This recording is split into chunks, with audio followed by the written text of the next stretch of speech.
Olá, começa agora o programa Transição. É com muita alegria que estamos com vocês e hoje o tema Família e Filhos Difíceis. Estamos aqui com a Heloísa Pires, que vai nos falar a respeito do porquê que muitas vezes há uma repulsa dos pais em relação aos filhos e vice-versa. E por que será que acontecem situações onde a falta de limite deixa os pais com tanta dificuldade de saber até onde ir? E mais ainda, a pergunta, será que nós escolhemos a família, somos escolhidos para estar nessa família?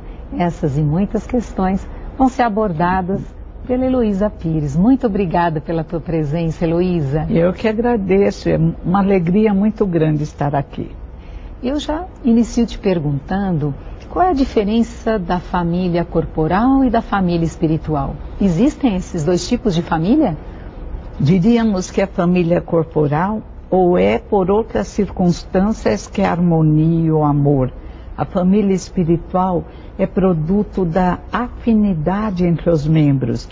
Mas todos nós podemos trabalhar a nossa família para se tornar a mais ideal possível, através da paciência, da alegria, do evangelho no lar, da prece, dos recursos da casa espírita. É preciso transformarmos a nossa família na família espiritual, que nos acompanhará através dos séculos. Ó, que delícia! E enquanto isso não chega, enquanto estamos a caminho desse trabalho com a família, o que dizer para aqueles pais que sentem às vezes uma repulsa, uma dificuldade com relação aos filhos ou a um dos filhos, ou vice-versa, filhos que têm uma repulsa com relação aos pais, Heloísa? Só a reencarnação explica isso. Não fomos nós espíritas que inventamos a reencarnação, que fique claro. Mais da metade da Terra acredita na reencarnação. Verdade.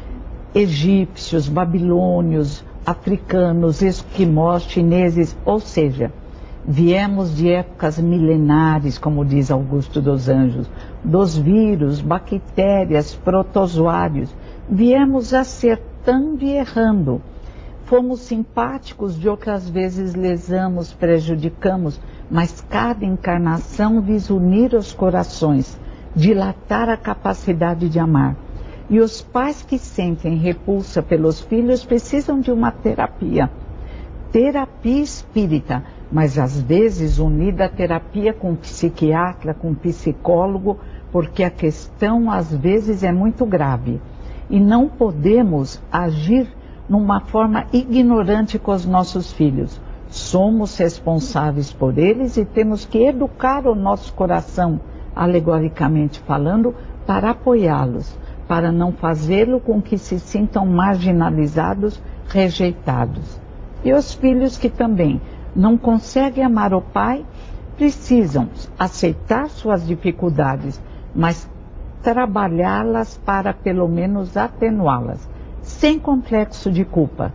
O passado responde às nossas dúvidas, mas num trabalho de reeducação, para que o conforto da ligação se torne maior.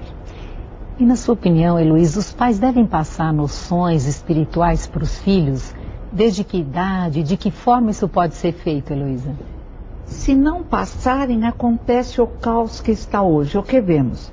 A classe média, outrora diríamos que a classe menos favorecida economicamente é que se entregava às drogas, aos desequilíbrios. Hoje é a classe média, com assessoria econômica, com boas escolas, com estimulação. O que está faltando? A noção espiritual.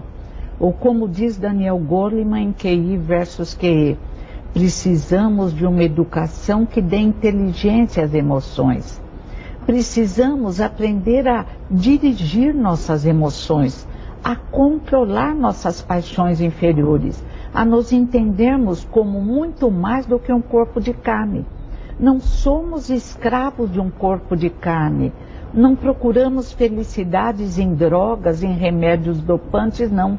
Somos consciências que devem despertar, compreendendo que o nosso destino é a luz, que seremos habitantes nas várias casas do Pai de Deus, nos vários mundos habitados, que um universo de luzes nos espera.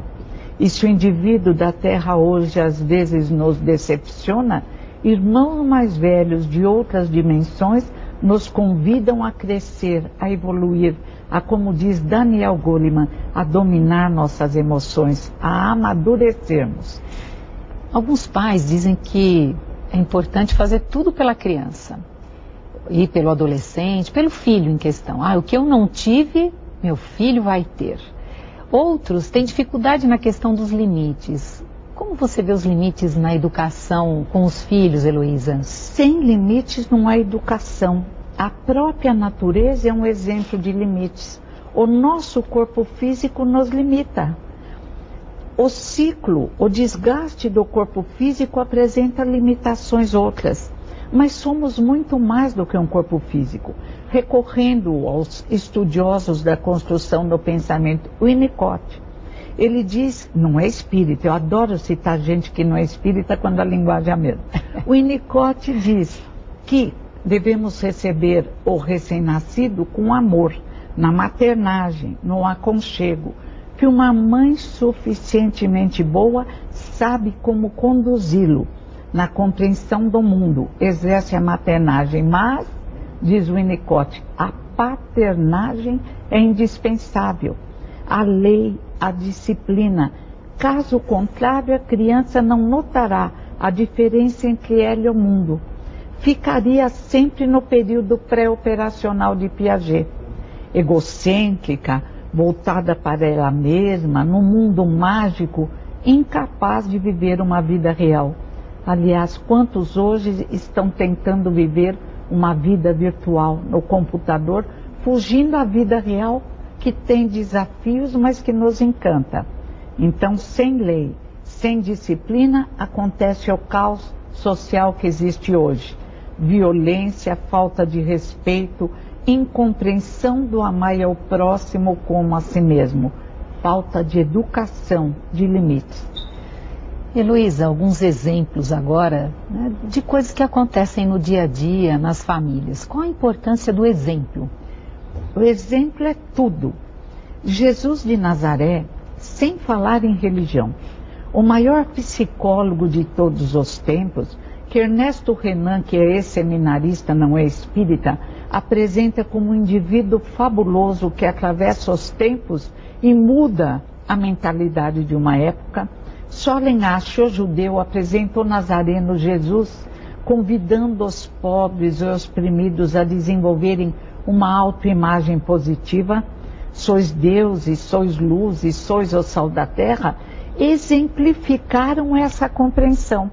Se não exemplificarmos para os nossos filhos a nossa felicidade, a nossa alegria de existir, criaremos indivíduos depressivos, desanimados, que se entregarão às drogas ou que terão desequilíbrios vários. Temos que nos preparar para demonstrarmos aos filhos, aos netos, ao mundo, como confiamos em Deus e em nós mesmos, porque realmente somos deuses e somos luzes. E Heloísa, aqueles casos que também acontecem nas famílias de projeção. Então, o pai gostaria de ter sido X, advogado, médico, e aí não conseguiu, pelas circunstâncias da vida. E aí ele quer que o filho ou a filha, mães projetando nas filhas, às vezes pequenas, uma sensualidade, enfim, essas projeções. Se uma questão é o exemplo, outra, como lidar? Como os pais podem trabalhar com essas questões? O mau exemplo, o contra-exemplo, a incompetência de certos pais que continuam crianças. Tem senhoras e senhores que já dobraram o cabo da Boa Esperança, já devia estar se preparando para essa projeção luminosa, sim, ou projeção menos luminosa, não importa, para o desenvolvimento, e continuam mergulhados em sonhos tolos, em ilusões. Temos que amadurecer. Martim Lutero, o grande missionário, queria ser filósofo. Sim. E o pai exigiu que ele fizesse direito.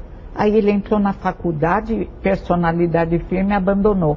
Mas Kardec lembra, em Leis Morais, que devemos amparar nossos filhos e aceitá-los como eles são. Não podemos